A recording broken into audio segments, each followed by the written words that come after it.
Grazie, Presidente. So, the EU solution to the war in Ukraine is more war. Pile in the weapons, splurge on militarism, threaten to engage in all-out economic and financial war against Russia. So the same things you were doing already and expecting a different result. The true definition of madness. How is not selling Kerrygold butter to Russia going to save any Ukrainian lives? How is buying filthy fracked US gas going to stop the war? They won't, of course, because nowhere have sanctions ever succeeded in ending a military assault or achieving regime change.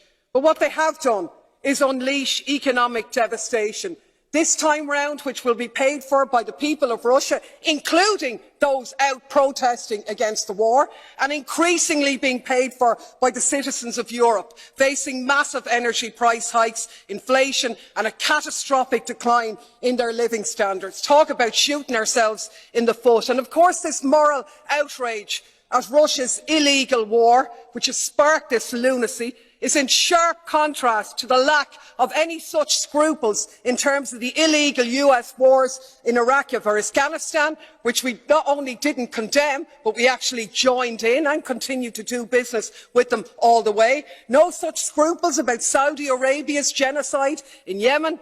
And even as the victims of those conflicts in the last few weeks meet to desperately seek financial pledges for their humanitarian crisis, they're being left short by billions, while we're happy to spend billions prolonging the war in Ukraine. Makes me absolutely sick. Yes, Russia bears responsibility for this conflict. Of course they do. But we cannot ignore the role of NATO, and the EU, instead of promoting peace and acting in the interests of the people of Europe, the Ukrainians, the EU citizens and yes, the Russian citizens too, has become a tool of NATO and the military-industrial complex. What is needed is an end to the conflict, an end to militarism, a ceasefire and a negotiated settlement. We should restore our role as a diplomatic one of promoting peace. Anything else makes us complicit.